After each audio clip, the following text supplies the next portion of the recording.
The Day of the Rope by Devon Chapter 9. Amanda watched herself on the monitor that was mounted beneath the glass of her new desk as the cameraman began to adjust her shot. She hated how he always zoomed all the way into her face, magnifying every pore of her skin when adjusting the focus for the broadcast. She frowned at the cameraman, Roy, who, like every cameraman she had ever known, was inexplicably 50 pounds overweight and was in no position to criticize her looks. Nobody looked perfect under a microscope, no matter how expensive the makeup. She had a sneaking suspicion that Roy was taking his time on purpose just to antagonize her. After Roy zoomed back out to a medium close-up, she returned her gaze to the monitor. Amanda's hair was pretty and blonde. If it was a requirement that every cameraman be 50 pounds overweight, then it was surely a requirement that every news anchor be 30 pounds underweight and blonde with pretty hair. This didn't bother Amanda in the slightest. So what if she got the job by sleeping with disgusting producers when she was an intern and blowing all the sponsors when they threw their clandestine yacht parties? She wasn't a good enough actor to be in movies, and she was too pretty to be in porn, and this job paid better than either of those two. She inserted her earpiece and waved away the production assistant that attempted to clip her microphone to her jacket. She had no problem with powerful men putting her hands all over her, but she drew the line at being touched by creepy production assistants named... What was his name? It didn't matter. He wouldn't be working there once she got a chance to complain to Todd about how he creeped her out. She finished arranging her microphone and looked at the teleprompter. Her eyes adjusted to the bright studio lights. She read a few lines to give the audio engineer a chance to improve her sound levels. Satisfied she'd given him enough to work with, she shifted her gaze to the control room, where the technical director was sitting just on the other side of the soundproof glass. Todd, who was this Wayne Thomas guy that just got added to the rundown? She asked, annoyed. Amanda hated it when they made changes to the script right before going live. That's the guy that Anifas shot with the truck, Todd's voice cracked in her earpiece. I thought he died. Amanda was confused. No, David Warner was the driver. Wayne survived the crash, said Todd through the earpiece. So David Warner shot Wayne Thomas? She asked. This was getting complicated. No, David was driving. Wayne was in the passenger seat. Anifas allegedly, and we have to say allegedly because nobody has owned up to it, and nobody has been arrested, so make sure you stick with allegedly. But Anifas, or better yet, just don't say Anifas. Don't say Anifas. What the fuck allegedly happened, Todd? Amanda was getting annoyed. So, let's just go with David and Wayne were driving to a rally, and they were attacked by unknown persons. But it's believed to have been an act of political violence. But don't say that. Just ask Wayne if he thinks this was an act of political violence and let him do the talking. If he accuses anyone, just make sure to say that police still don't know for sure who carried out the attack, Todd said. Okay, make sure you get all that on the prompter. I don't want to just be up here looking like a fucking idiot, she said. You don't know what it's like being out here like this when you just add stuff to the script last minute. It's already loaded on the prompter. Stand by. We go live in 30. Amanda adjusted her jacket once again, inspecting her image on the desk monitor. Why was her forehead so shiny? She hadn't changed her makeup. Someone must have been fucking with the lights in there again. If her forehead looked shiny on air, she'd find out who. The bumper music playing in her earpiece indicated they were back from commercial.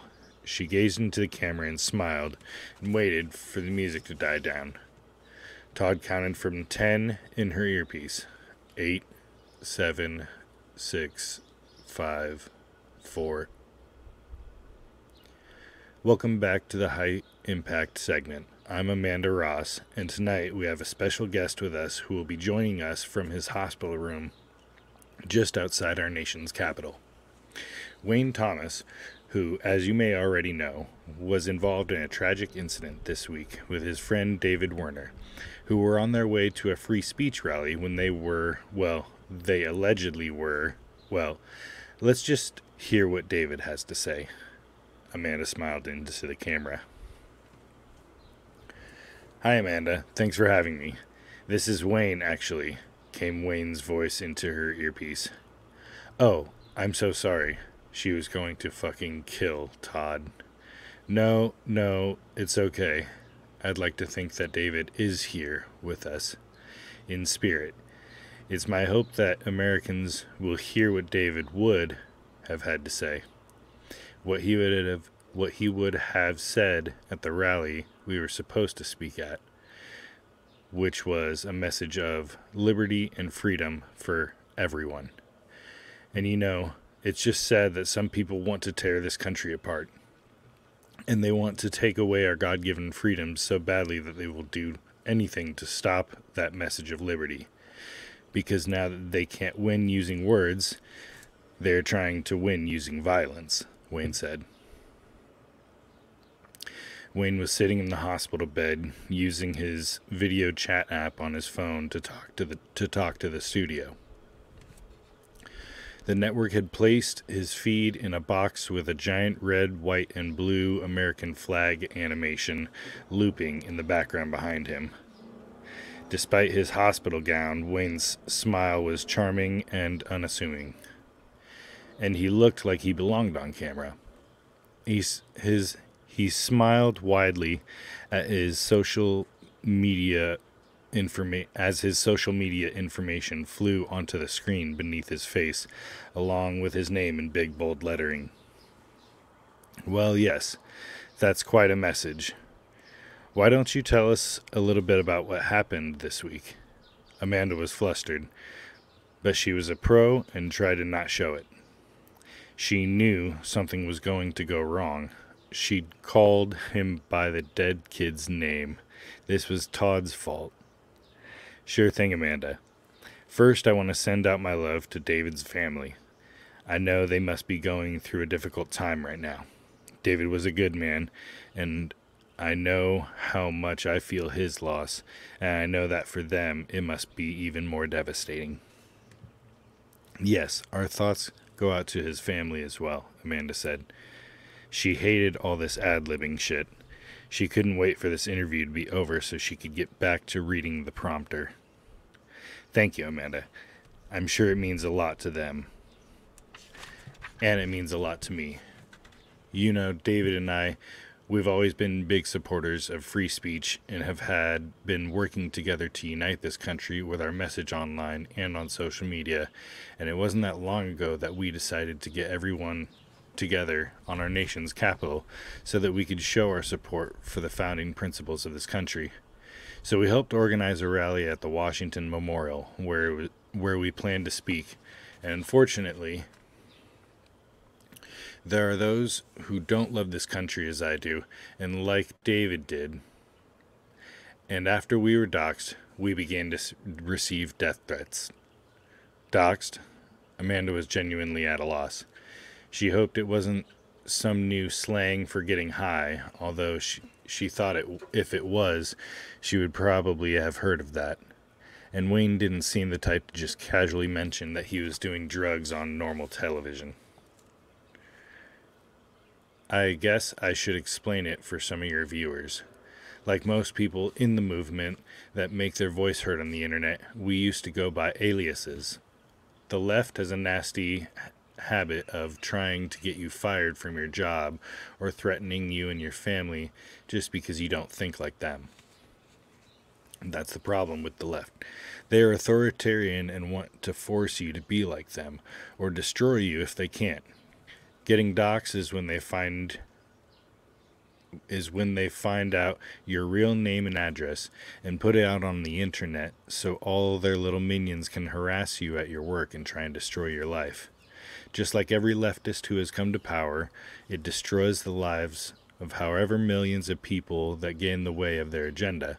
That's the destructive nature of the left.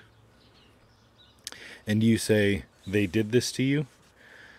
Amanda sounded slightly skeptical. That's right, Amanda. They did. That's what they always do. They tried getting me fired and sent David and I death threats, and to be honest, I guess we should have taken them a little bit more seriously.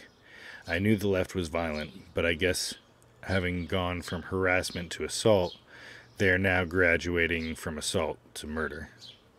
It's not safe for people on the right anymore, Wayne said.